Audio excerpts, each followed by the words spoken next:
Welcome to the toons world channel. हम आपके लिए लेकर आए हैं उर्दू और हिंदी कहानियाँ, जिसको देखकर आप इंजॉय करें और लाइक और सब्सक्राइब करना मत भूलिएगा। एक गधा था जिसका नाम था माइकल। वो माइकल गधा बहुत ही शरारती था। उस गधे को दूसरों को तंग करने में बहुत मजा आता था। वो जहां भी जाता, जो कुछ भी करता, उससे सारे जानवर परेशान रहते थे। माइकल गधे की शैतानी इतनी बढ़ चुकी थी कि अब वो बाकी जानवरों को सोने भी नहीं देता था। वो अक्सर रात में उठकर जोर जोर की आवाजें लगाने लगता था, जिससे बाकी के जानवरों का सोना मुश्किल हो गया था। बुरा लगता है भाई, आप लोग भी एक जानते दिन हैं। टीना बकरी ने माइकल गधे से कहा,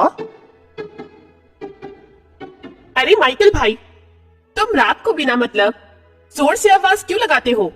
हमारी नींद खराब हो जाती है। एक तो दिन भर की थकान के बाद मुश्किल से नींद आती है, और तुम शोर करके हमें जगा देते हो। मेरी मर्जी, मैं चाहे जितनी जोर की मर्जी बोलूं, गाऊं या शोर मचाऊं, तुमको उससे क्या करना? लेकिन माइकल, दूसरों को तंग करना गलत बात है। तुम हमें बिना वजह परेशान क्यों करते हो? मेरे अलावा यहाँ के बाकी सभी जानवर भी तुमसे बहुत परेशान हैं। ये अलग बात है कि कोई तुम्हें बोलता नहीं। बोलेगा कैसे? अगर किसी ने बोला तो मैं अपने पैरों से मारकर उसके दांत तोड़ दूंगा। लेकिन माइकल, ये गलत बात है। तुम हमें बिना मतलब तंग मत क्या करो। अरे बकरी, तुम जाओ, मुझे मत बताओ। मुझे क्या करना है मुझे बहुत अच्छे से पता है। इस तरह से जंगल के सारे जानवर उससे परेशान हो गए थे। सभी सोच रहे थे कि क्यों ना राजा के पास इसकी शिकायत करी जाए। एक दिन ऐसे ही माइकल गधा तेजी से दौड़ रहा था। दौड़ते दौड़ते एक धोबी के पास से गुजरते हुए उसका बैलेंस बिगड़ गया, और धोबी ने एक टब में लाल रंग घोल रखा था। वो रंग कपड़ों को रंगने के लिए उस धोबी ने घोल रखा था। माइकल गधे का दौड़ते दौड़ते जब बैलेंस बिगड़ा तो माइकल उसी टब में जा गिरा।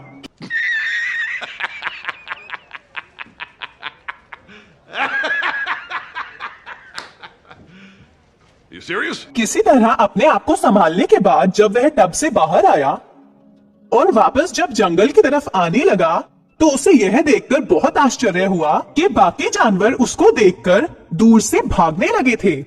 माइकल गधे को यह बात समझ में नहीं आ रही थी कि दूसरे जानवर उसको देखकर डर क्यों रहे हैं। माइकल गधे को हैरानी तो तब हुई जब शेर उसके सामने आया और चिल्लाते हुए वहां से भागने लगा। अरे मुझे बचाओ, मुझे बचाओ। अरे बाप रे, ये कौन सा जानवर आ गया जंगल में? भागो भागो भागो। शेर के साथ बाकी जानवर भी जंगल से भागने लगे। अब माइकल गधा जिधर भी जाता उधर ही चीख पुकार मच जाती। एक दिन माइकल गधे को प्यास लगी और वह नदी के किनारे पानी पी रहा था। पानी पीते हुए उसे पानी में अपनी परछाई दिखी तो वो हैरान रह गया। उसका रंग सफेद ना होकर के लाल हो गया था। अब सारी बात माइकल गधे को समझ में आ गई। माइकल गधे ने सोच लिया और समझ लिया कि दरअसल उसके बदले हुए रंग की वजह से सभी जानवरों में खौफ है, और इसीलिए सभी जानवर डर के मारे उससे दूर भाग रहे हैं। अब वहां से लौट के आके माइकल गधे ने जानवरों को आवाज लगानी शुरू की। जो भी जानवर इस जंगल में है मेरे पास आ जाए। मैं यहाँ का राजा हूँ, नया राजा, और वो राजा जो अब तुम सब पर राज करेगा। जो भी मेरी आवाज सुनकर मेरे पास नहीं आएगा उसकी खैर नहीं है। माइकल गधे की आवाज सुनकर सभी जानवर पास में आ गए। सभी डरे सहमे हुए थे और माइकल गधे के सामने बैठे हुए थे। उन सभी को समझाते हुए माइकल गधे ने कहा, आज से मैं इस जंगल का राजा हूँ। मैं यहाँ जो कहूंगा वही होगा। तुम सबको मेरी बात माननी होगी। तुम सब में से जो भी मेरी बात नहीं मानेगा उसको बहुत बुरा परिणाम भुगतना पड़ेगा। सारे जानवर माइकल गधे की बात मान गए। क्योंकि माइकल गधे का रंग लाल था, इसलिए सभी जानवर डरे हुए थे कि ये कहीं और से आया हुआ जानवर है और ये बहुत खतरनाक है। हालांकि टॉमी कुत्ते को उस लाल रंग के नए जानवर पर शक हो रहा था। टॉमी कुत्ते ने अपने एक दोस्त से कहा, अरे यार, मुझे तो कुछ कड़वा लग रहा है। ये दिखने में तो बिल्कुल गधे जैसा है, फिर ये राजा कैसे हो सकता है? अरे नहीं यार, ये जरूर कोई बहुत खूंखार जानवर है। ये हम सबकी जान ले सकता है। तुम चुप रहो और चुपचाप इसको राजा मानकर इसकी बात को मानो। इसके बाद तो माइकल गधे की जैसे चांदी हो गई। सभी जानवर उसकी देखरेख करते, उसकी हर बात को मानते।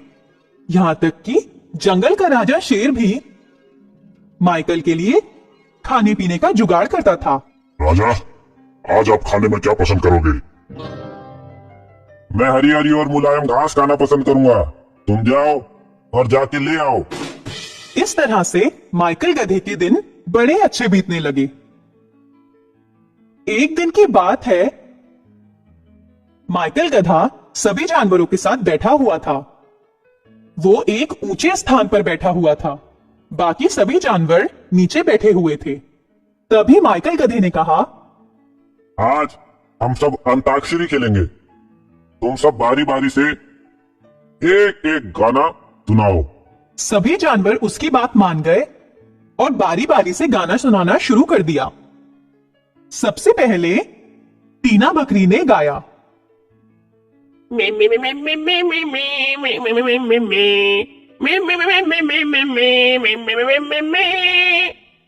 सभी जानवरों ने जोर से ताली बजाई। अब बारी टॉमी की थी। हो हो हो हो हो हो हो हो हो हो हो हो हो हो हो हो। सभी जानवरों ने फिर से ताली बजाई। अब शेर ने माइकल गधे से कहा, आप हमारे राजा हैं, आप हमें एक गाना सुनाएं। हम सबको मन है कि हम अपने राजा से एक गाना सुने। हमने सुना है आप बहुत अच्छा गाते हैं। बाकी सभी जानवरों ने भी हाँ में हाँ मिला दी। क्योंकि सबने एक साथ बोला था, इसलिए माइकल गधा भूल गया कि वो जैसे ही गाएगा वो पकड़ में आ जाएगा कि वो कोई राजा नहीं, वो कोई दूर का जानवर नहीं, बल्कि वो तो गधा है, माइकल गधा। वो अपनी तारीफ सुनकर सब कुछ भूल गया और उसने गाना शुरू किया।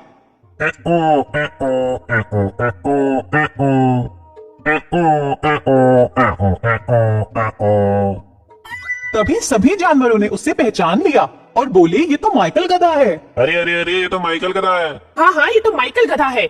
इसने हमें बेवकूफ बनाया। अरे ये तो वही माइकल है, इसने अपना रंग बदल लिया था। इसके बाद से सभी जानवरों ने मिलकर माइकल गधे की खूब पिटाई की और माइकल गधा रो रो के सबसे माफी मांग रहा था। उसको बहुत पीटने के बाद फिर से सभी जानवर अपने अपने घरों में अच्छे से रहने लगे। अब माइकल गधे से कोई नहीं डरता था और माइकल गधे को भी अपनी गलती की सजा मिल गई। यदि आपको हमारी ये कहानी पसंद आई होगी, थैंक्स फॉर वॉचिंग। लाइक और सब्सक्राइब करके हमें प्यार ज़रूर दिखाइएगा।